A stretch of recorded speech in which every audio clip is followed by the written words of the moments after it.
It's happening. You know it's a big problem when CNBC shows that 85% of timeshare owners regret their purchase, and many are now trying to resell their timeshare to escape ownership. Now, most timeshares, they work by essentially buying a share of the vacation property, and it gives the right to stay there for a specific period of time, often just a week a year. And that's just the start. It also pays for the yearly maintenance fees, and whether you use that timeshare or not, you still have to pay those. And if you decide to switch for a different location in the network, you'll pay even more money. And for some reason, you can't even get a vacation in that exact week. You're gonna have to pay those fees year after year. So over time, this is stacking up and becomes a financial burden that you just can't escape. And there's a lot more to this story, and that's why I'm making this video. It's to educate the public and show you the pitfalls that are costly. So without further ado, here's the hidden financial burdens of timeshares. First off, your vacation is locked into a specific week every single year. Now this means that you're stuck with 1 week, whether it fits into your schedule or it's not. So if something comes up and you can't travel and you miss out, guess what? You miss out. So you may not know that timeshares also have to pay an annual maintenance fee. So even if you paid outright for this whole thing and you never use your timeshare, you're gonna have to make those maintenance fees. But what many owners just don't realize is that those fees actually go up over time. Now sometimes it's the regular maintenance fees and the other fees that you'll have to pay for repairs and renovations within that project. And I've seen some doozies when it comes to this. So they may not seem like a big deal at first. It's $100 here or $1,000 there. But if you have a major refurb in that building, it's gonna be some major money and you're gonna have to cough it up. So over time, these fees will increase because maintenance will increase over time. And there's nothing that you can do about this. And this makes you question, are you actually saving money for a vacation? So when you think about it, you could have booked a luxury Airbnb or stayed in a 5-star hotel for the same amount of money. So you're really not saving money here. You could choose anywhere you want to stay in the world. So if you actually calculate all those fees that you're paying, the maintenance fees, the extra charges for switching locations, and in most cases, you're going to see that it's more affordable to book your own vacation simply by doing the work yourself. Plus, you can choose where and when you want to go without being tied down to one specific location every year. And you're not hit with those unexpected fees and long-term regular bookings. Which leads us to the second part, which is getting out is not easy. Now, one of the biggest headaches to owning a timeshare is trying to resell it when you're ready to part ways. And you've heard the timeshare commercials. You can get you out of a timeshare. Well, there's a reason why a lot of people are trying to get out. This resale process, it's often long and complicated, and it's much harder than people actually realize when they go to purchase one of these. So if you need to understand that a timeshare resale market is oversaturated, there's more people selling than there are buying. And many have this misconception that they can sell their timeshare and it'll appreciate with value over time like real estate.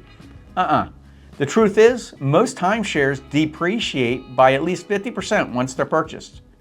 Plus, if you're financing this thing, you're paying interest on it the whole time.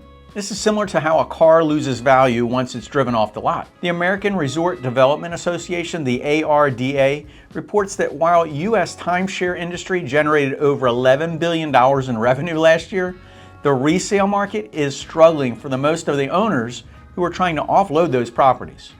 Seems kind of unbalanced in one way. Coming in, but you can't get out. In fact, finding a buyer for your timeshare can be one of the hardest tasks because potential buyers can often purchase timeshares directly from developers at discounted rates or with incentives like free vacations. Now, this leaves resellers in a tough spot, and they have to find their place to list their properties at a significant discount just to attract some interest. Another reason selling timeshares is challenging is its complicated ownership structure. Now, many timeshares, they work with point systems like a floating week or other arrangements that make it hard to explain the actual value to people who might be interested in buying one of these. And many contracts even include resale restrictions, such as the first right of refusal where the developer can buy it back at a set price or even restricts requiring existing owners. So you could be limited here. And not to mention that timeshares lose value fast almost immediately after purchase. Timeshares will lose about 50 to 90% of their value when the purchase is finalized. And the resale market is so saturated with sellers and owners trying to offload those properties, this drives prices down to practically nothing. And believe it or not, it's actually not uncommon to see timeshares listed online for as little as $1. Yep, you got that right, $1. Existing timeshare owners want to escape those ongoing fees and they'll list their timeshare to literally nothing just to get rid of them. So can you see the value here? No. Many existing owners are even paying hundreds, even thousands of dollars to help them sell their timeshare. So you get the idea where I'm coming from about how bad this is. Now there's a whole industry dedicated to helping people get out of timeshares. You may have heard those commercials. And then again, we often hear people get scammed out of this as well. These companies will charge you up front with a promise to get out, and then they disappear. And now you're stuck with a timeshare and you're even out even more money when you're trying to sell it. Here's the third point, you just can't walk away. So if you think you can just stop paying on your timeshare and walk away, it's not that simple. Now many people assume that they can stop making payments and their timeshare is just going to disappear. By defaulting on a timeshare, this can lead to severe financial mess. When you stop paying, guess what? The company can take legal action against you. Timeshare companies have the legal right to report missing payments to credit bureaus, and this can result in a lawsuit, garnished wages, and other collection efforts that leave a lasting mark on your finances. And the impact on your credit score can be major. If you default on a loan attached to a timeshare, your credit score can drop significantly. Now, even if you just missed a payment, it can lower your credit score by as much as 100 points. Now, this eventually is going to affect your ability to get approval for mortgages, car loans, and even credit cards. And if you stop paying altogether, you're going to risk going into foreclosure.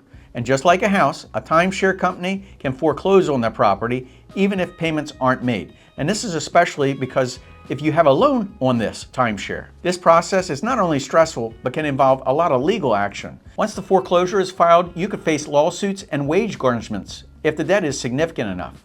Now, the foreclosure could stay on your credit report for up to 7 years, making it difficult to secure any kind of loan during that time. You see why just going out and choosing a vacation could be easier? Or if you bought a place? Look, timeshares, not to mention the legal fees associated with that foreclosure or possible court battles and other financial burdens that go along with it. And this is why, besides the rising fees, the headache of reselling, and the risks to your credit, timeshares actually end up being more trouble than they're worth. So if you're considering buying a timeshare or you already own one, it's crucial to consider these risks carefully, because that dream vacation that you thought you were planning could turn into a financial nightmare, and it's happening to many owners. So what can you do about this? Here's the alternatives, guys. If you want to invest, rather than buying a timeshare that depreciates in value, goes down in value, consider investing in a property that you own 100% and you can rent out for cash flow. It brings money into you. And one of the key benefits from owning a vacation home is that real estate typically appreciates over time. So you're building equity in that property over time. Also, you can visit whenever your schedule fits, right? And it's a significant benefit over timeshares. Even better, you can rent it out when you're not using it and generate steady income. And then that goes to cover some of the maintenance costs, the mortgage payments, and even additional profit. Imagine having this paid off and paying you in your retirement. When you own real estate, you also get tax benefits. Now, one of the most significant tax benefits is owning a vacation home with the ability to deduct mortgage interest, real estate taxes, casualty losses, maintenance, utilities, insurance, and depreciation. Someone else is helping pay for your property. Now, I hope you found this video helpful, and make sure you hit that subscribe button and like so you'll get more videos like this. And if you have any questions or stories like this, go ahead and drop them in the comments below.